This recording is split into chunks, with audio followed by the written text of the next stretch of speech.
And eventually, I left the 2 bedroom apartment because we started having kids, and so we needed bigger and more space. So I rented an apartment. I rented a house in Ethiopia right before we left, and that cost me about $400 a month at the time.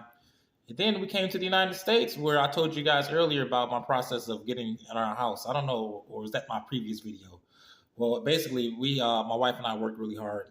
From the apartment complex, we bought a house. So when we bought our house, my wife and I relationship was tight. It was strenuous because we were always just so worked up on working all the time.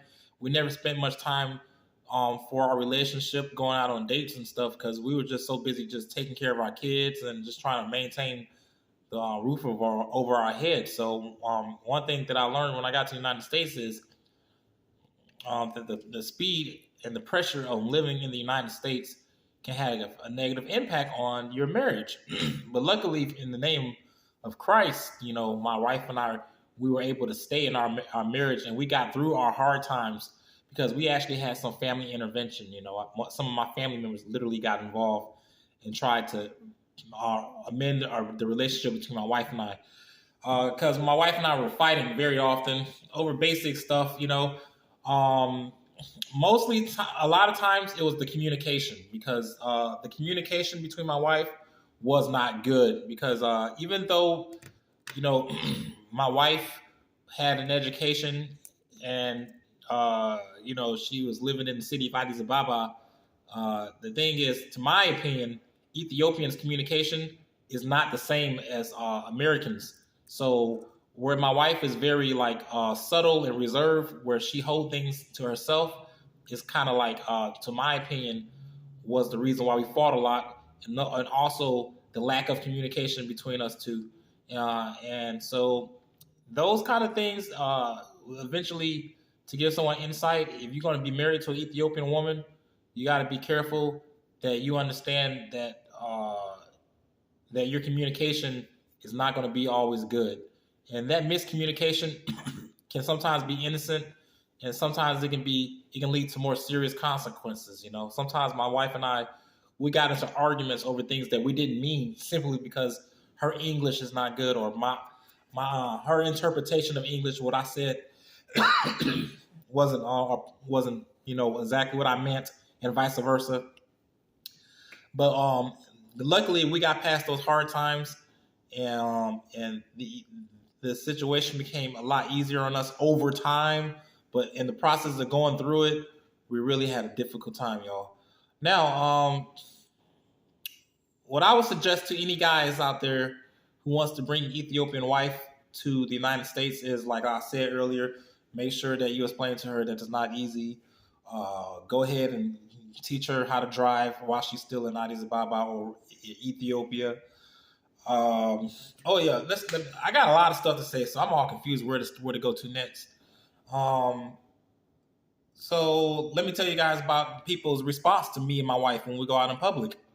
When we go out in public, relatively, people don't mind us that much of attention, but sometimes we do get stares, and most of the time that we get stares is coming from like women, not sometimes not in a bad way, but just like they stare at us a little bit.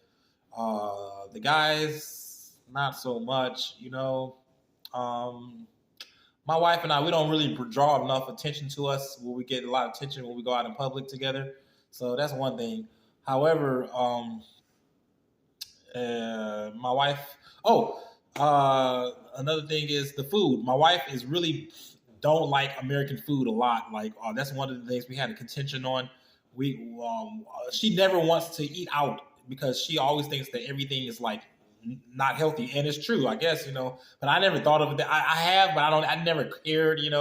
A burger from McDonald's or Burger King is a burger from McDonald's, a Burger King to me. But my wife is really a no. That's a no. We don't eat at fast food restaurants, none of that fast food stuff. So that was another contentious thing, because we didn't know how to feed our kids, and my wife didn't know how to feed herself, because the closest place to buy injera from us is like an hour away almost.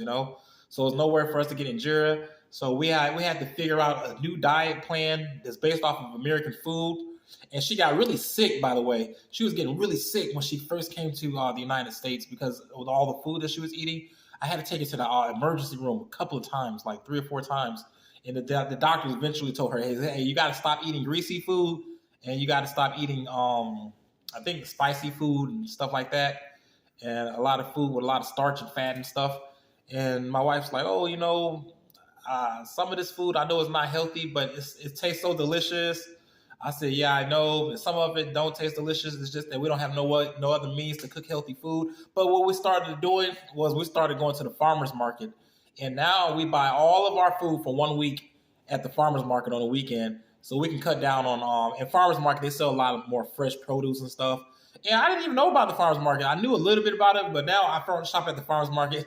It's like a little unknown gem here in the United States because most of the times you go to the farmer's market, you see a lot of foreigners in there too. In our farmer's market, we got nothing but like foreigners, and most of them are Ethiopians on the Ethiopian side of town. So my wife likes going over there. Oh, another thing is my wife found a church. It's not that many churches here in Atlanta, Georgia, Ethiopian churches. It's like literally 2 that I know of, and maybe 1 or 2 or 3, 1 or 2 Eritrean churches like that.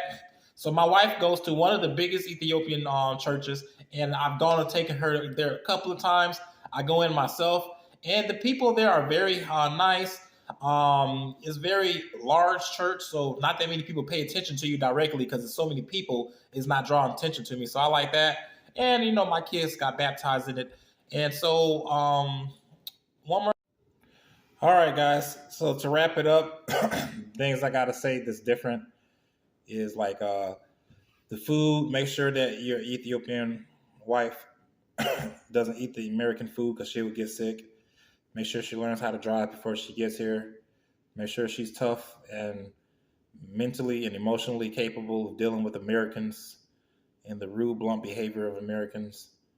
Try to catch her up on her English so she can talk to these operators and these daggone this bureaucracy stuff that happens in the United States. She's always going to have to talk to someone and fill out paperwork. So try to make sure her English and her handwriting is good, and try to see if she don't know how to cook. Most Ethiopian girls they can, but make sure she learn how to cook before she come here. Otherwise, y'all gonna be eating at McDonald's and you're getting sick all the time. That's about it. Oh, if she has a degree, make sure she brings out her paperwork and everything. And that's about all I can think of, man. But that's my experience here coming back to the United States with my wife. If you guys have any questions, I probably left a lot of shit out, but just hit me up, man. I'm tired, man. I'm not really a YouTuber, man. This is like another job for me. All right, y'all. Peace out.